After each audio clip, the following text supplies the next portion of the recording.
Hello everyone and welcome back to Animation Pilgrimage, the show where Whitney and I take a look at every single theatrically released animated film in chronological order. I'm Tennille. And I am Whitney. Today we are looking at Space Warrior Baldios, also known as Baldios the Movie. And this is from Japan. By Ashi Productions. Okay. Before we get very far, I want to say thank you to Torby Tapir for finding this movie for us. Thank you so much for finding such an interesting movie. I don't know how to feel about this one because overall I would say I'm disappointed. Okay. I'm disappointed. I'm not upset, I'm disappointed. Now, it's disappointed for different reasons than we're often disappointed. Yeah, I'd say so. This one feels like it has a lot of potential, some interesting ideas. They're kind of corny ideas in science fiction by today's standards. But, like, for its time, and from what other movies we've seen, like, this is some new, fresh stuff. And they really could have done something interesting with this. But it just doesn't really ever grab you. And it just doesn't ever really commit to those things really hard. And it takes a lot of, like, side tangents to remind you that this is the finale to an anime that, like, Got canceled. And it doesn't really have anything to do with that. They could have just made, like, a movie that worked on its own. Yeah. Yeah. So, how about we do a plot summary? The planet S1 is poisoned and irradiated past all repair. Like, there's radiation in the ocean. The sky hasn't been blue in generations. It's garbage. People have to live underground to survive. We've heard this kind of thing before. Yep. A scientist has found a cure for the planet. It's going to take a year or two, but, like, they can get rid of the radiation and actually allow the people of the planet to live back on the surface again. Well, that would work out well if space Nazis decided it's too late, they're going to do something else, and they come in and kill all the scientists. Yeah, I don't just decide that the space Nazis are like, oh, no, we've decided that we're just going to go out and conquer a different planet. They're not like, okay, and also you can do this. You could do this. No, they destroy all the work they were working on, and they're taking, like, 1 million people into space. This is tragically realistic to me because the idea of that, like, we have a plan. Well, what about this other way better backup plan? No, we are only going to do this plan, and in fact, we are going to destroy the other plan. Like, why not do both? Yeah. ¿Por qué no las dos? Like, I'm not with the, going out and colonizing a new planet idea, but, why not both? Anyways, the scientists are killed. The head scientist is the main character's father. And Of course. And the main character comes in. I don't remember his name. It doesn't matter, really. Miriam, something like that. Marin. I think it's Marin. So Marin comes in, and his dad is dead, and he's like, oh no! So he kills the commander of the bad guys. And so that guy falls over dead. And then a green-haired girl comes in, and she's like, oh no, my brother! How could you? Main character, I now love-hate you. They lock eyes in a very, like, I guess, enemies to lovers type way. Now, it's important to note that this relationship here is going to be very important for the whole movie, because the opening scene is the main character standing in a desolate lighthouse staring out at the garbage ocean. And also this girl is here doing what seems to be the same thing, and they're both like, who is that other person? Right. So, obviously, they already have a history.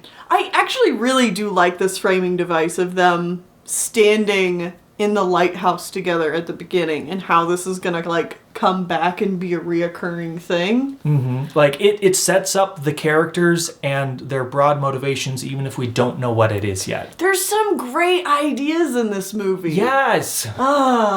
So anyways, this gal is Aphrodite? Aphrodite? Yeah, I think something like that. Aphrodite or something very similar. I'm probably going to get it wrong this entire review. Why did I not write down any of these characters' names? Anyways, she is the head commander of the military sect of the bad guy Nazis. Yeah. She literally only listens to the lead guy who looks very similar to Caesar from that one Cleopatra smut movie we watched in the 70s. He does. Also, I want to say that I want to clarify why we're calling them space Nazis. Because, like... They don't explicitly call them Nazis, but they refer to the main guy as the Fuhrer. They do the, like... The Heil, salute. Like, it's very much so coded that, like, these are bad guys. Right, so... They're using... Because they don't really... I mean, who knows? Maybe they do have, like, some evil empire name or something like that. They do, but, like, I forget it. It doesn't matter. They're space Nazis. Mm-hmm. Yeah. So that's great. Because anyway. Even though, like, we're getting into the time period where almost every movie's bad guy... Is going to be... It's a Nazi, because Nazis are bad. And it's like, yes, Nazis are bad, but you're not really, like... using that in a way that you're not making commentary on it. You're just using it as a shorthand for bad guy. Yeah. Yeah. And that's just going to happen a lot from here on out. Like, it seems the 80s is far enough away from World War II, we can just do that now. And it's never going to stop. Yeah. Because I know this happens in the 80s and the 90s and even into the 2000s. Oh, yeah. I don't know that it's used as much nowadays, but like that's because they came back in reality. And we were like, maybe we should stop making Nazis cartoonish villains and like just erase them from history. Well, not erase them, but like I don't know. Let's move on. Yeah. So the bad guys take 1 million people into space and they go to hyperspace to quickly teleport themselves to another planet to invade. The main character jumps in his little rocket ship and he follows after them and he gets thrown off by the hyperspace whatever. He ends up on Earth somehow. He ends up going to the same place they're going to, but yeah, he crash lands on Earth. Earthlings capture him and put him in a jail cell because they're like, we don't know who you are. Right. You might be a spy for those invaders that just showed up. It's also like 2100 or something. Yes. It's future, so they got space stuff. Yeah. Anyways, his jail cell is right next to the ocean, and every day he just stands and stares looking at the beautiful ocean, and he cries. And you know, I was like, all right, guy, I get it. You love nature. It'd be sweet if it wasn't framed so silly. So the bad guys stay in hyperspace so that they cannot be affected by the humans because the humans don't have as good of technology as these alien people. Right. Except for Marin, who has his spaceship, which can go to hyperspace. So he teams up with a couple of other humans in a super group, and they can combine their ships into a giant robot named Baldios. And that's the namesake for the show. This is a giant robot anime. It's used twice in this movie and for very little of the plot. The team itself barely appears in this movie. Like, I don't even know if we ever saw the whole team. We definitely never got a shot of, like, the team in the robot working together. No. Like, there's shots of the robot and then there's shots of the team outside of the robot and talking to each other. But there's never, like... All right, team, let's go. Yeah, so we got, like, the heavy guy. We got the dude with the afro. I think the girl is technically part of the team. Eventually, there's, like, this rival guy that shows up, but then also leaves later. He does not matter. He does not matter at all. I'm assuming he was a character that was important to the show. All these I'm assuming the broad strokes of the show were This part of the movie. Yeah, this part of the movie that is a montage, 30 minutes into the movie at most, out of a 2-hour movie. Right. And then we're done with the montage, and, you know, because it's been a montage, you kind of assume some time has passed, and, like, the team is a team now. But no, these guys still don't trust him. Yeah, the team is still like, we never should have trusted Marin. Because he's an alien. He doesn't really care about Earth. These are his own people. Why would he fight against them? I don't believe it. Even though every day he looks out at the ocean, he cries. Yeah, so this goes on for a bit. There are a few skirmishes here and there. The green-haired girl and him run into each other more than once, and they always lock eyes and like, ooh, I hate love you. Yeah, for real. Like, not subtle at all. Mm-hmm. Anyways, we get to like the final, I would say, we're an hour and 15 minutes into this 2-hour film, and the bad guys decide to actually do something that does something. Yeah. They launch a couple of rocket missile thingies at the polar ice caps and immediately, vaporize them. They completely melt all the polar ice caps at once. Which raises the water level for the entire planet by 65 meters, putting almost all of it underwater except for, the highest mountains. It kills 90% of the population on Earth, if not more. There are stakes now. They literally, there's shots of them earlier, blowing up cities or whatever, but no, they just killed all the humans. Yeah, well, and it goes on for a while, and they show people dying, and they're relating it back to characters on the team and stuff, and how it's oh, that person's that girl's dad is dead, so she's now the queen of her country that doesn't exist anymore because it's underwater. And the commander dude lost his wife and child because of the water. And all of these people are our families are dead. Right, this actually is quite shocking and stunning. However, again, we don't feel anything because we don't know these characters, and it doesn't spend time trying to get us to know or empathize with the teammates. Right, and it doesn't really want to spend a whole lot of time on this, even though, just watching the movie, I was oh, wow, I never really thought about what would happen if the polar ice caps just melted all at once. Mm-hmm. Because it's just tidal wave everywhere, everything dies, people don't have a chance to escape. Right. It's quite horrifying. Mm-hmm. So the main bad guy, he looks down at the Earth that he has just flooded, and he's yeah, we did, wait, hold on a second. Hold on. And he turns around and he looks at the model of their home planet S1, and he's oh no. Our planet may be red, but that one's blue, and they look identical now. Oh no. We didn't travel to another planet, we went back in time. So the bad guy realizes he just destroyed his own planet. He realizes he's the one that did the bad. And he's well, I guess we're gonna continue conquering it because there's nothing else to do.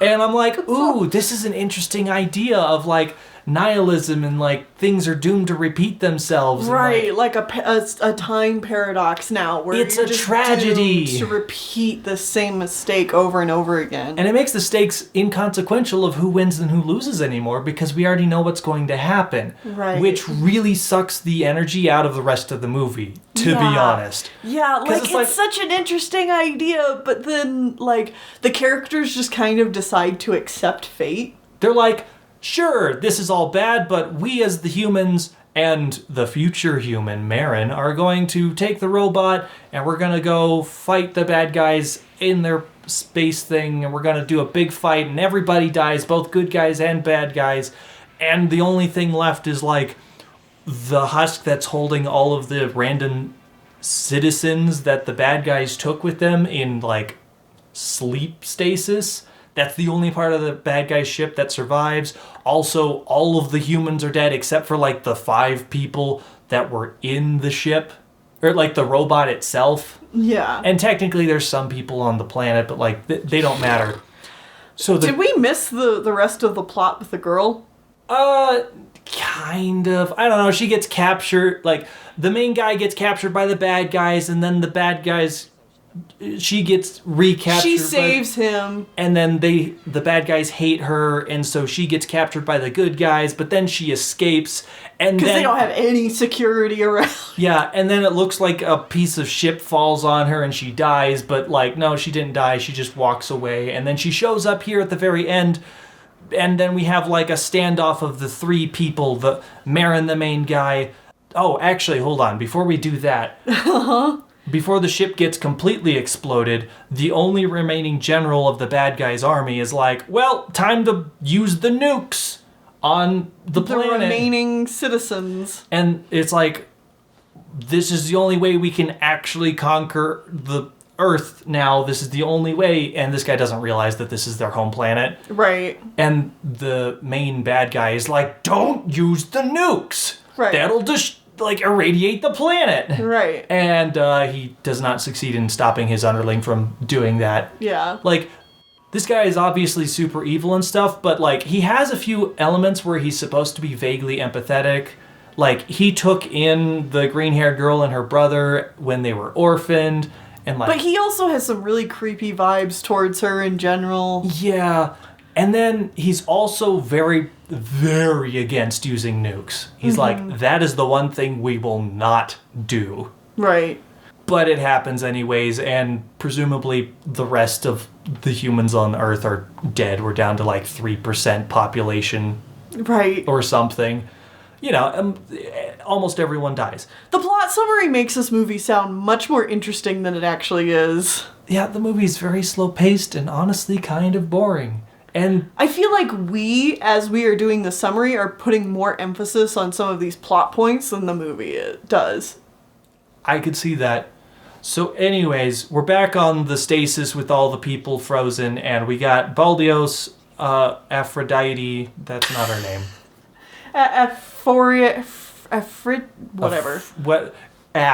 Affy, and her surrogate dad... And he's like, kill the boy. And she's like, but I hate him. And so she shoots her dad. And then she tries to shoot herself. And it's unclear whether she succeeds or not before Marin grabs her into the gun. And then he takes her on... The bad guy survives. And he warps the whole thing away. And they just disappear. And the main character takes the green-haired girl. And they go back down to the planet. And they go back to the lighthouse from the beginning of the movie, and she either dies in his arms or we don't really know. It's an ambiguous open ending whether she's alive or dead, and she's obviously upset because she's crying. Right. Also, there was briefly a moment in the middle there where they went back to the lighthouse and the girl realized, oh, this is the planet too. I've been here before. Right, because it's the same lighthouse from the beginning of the film. Yeah, it's quite literally... But that's when, like, all the tsunamis are coming and stuff, and they're just sitting in the lighthouse, and, yeah. And she tries to kill him, but she can't. You know, because... You know. Of course. So, the ultimate motivations, like, back then, her motivation was she was saying goodbye to her ruined planet to go find a better planet. And then at the end of the movie, she's right back where she was in the beginning, and so is the good guy, and ultimately everything was for naught. Yeah. It's like, that's an interesting concept, but the movie this deserves to be in a better, like, all of this deserves to be in a better movie. Mm-hmm. Like, it's so interesting. Again, a lot of these plot points are pretty cliche by sci-fi standards today, but I think for a movie that came out in 81, based on a TV show that got canceled, so presumably didn't show very well. Right. Like, this is way more interesting than it has any right to be. Yeah. Like... So, to talk about the anime for a little bit. Yes. The anime was actually intended to be 39 episodes. Okay. they only ended up making 34 of those episodes. Okay. And then only 31 of those episodes actually aired. Yeah, so this was definitely just this isn't doing well. Cut it. Stop the show. It's one of those things where obviously this anime was just like struggling to its finish line, and yet somehow they got the they decided to make a movie. Yeah, they got permission to do a movie, and in this movie is supposedly what's supposed to be in like those last few episodes that didn't air or didn't get made. So yeah, I don't know. Like I'm kind of curious now. Like, was the show any good? Did anybody watch this? Did people like it? And yet at the same time, like, I feel like I've heard of this show before, Space Warrior Baldios. Yeah, I don't know. But it was directed by Kazuyuki Hirokawa, who I didn't really see any more information on whether they went on to do any other shows or anything like that. So, I don't know. It's kind of baffling, and it left me wanting more. Okay. You know? Yeah, I get it. And I was dreading going into this because I am getting really, really tired of these 2-hour-long space operas. I could be wrong, but I feel like they are dying out. Oh, well, yeah. Because, I mean, if you don't have anything to say, like, I think that's what made, you know, the ones that were good, really good, is that they had something to say. You know, Space Battleship Yamato had a message. Mm-hmm. Or were at least an interesting ride. Right. But then so many of these are following in the footsteps of that, and they just have nothing to add to the conversation, or even in the case of Yamato, they kind of went back on their own message and kind of ruined what made them special to begin with. Yeah, at least in our eyes. Yeah. I'd say check it out if you want the interesting ideas, but like overall I don't think the show itself was, or the movie itself was worth watching. Too much fun, yeah. It was really slow and kind of boring, but with cool concepts, and like the animation's good. Oh yeah, just to talk about the design a little bit, this feels very like late 70s. Peak late 70s anime. And I actually really enjoyed the art direction of it. Yeah, like I think like the team members look good. They have interesting designs. From a sci-fi like world design standpoint, I found it fascinating how it reminds me so much of 70s sci-fi aesthetic while also feeling very 80s, if that makes sense. Yeah.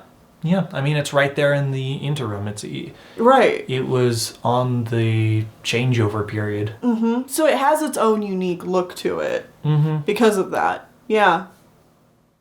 Well, either way, join us back here next time as we watch... Okay. We're going back to Australia with Yoram Gross Studios. Right. We're going to be watching Around the World with Dot. Another Dot movie, and I am so bored already. Hey, maybe they get better. One of them involves Santa, and it might be this one. Oh, by the way, Happy New Year, everyone.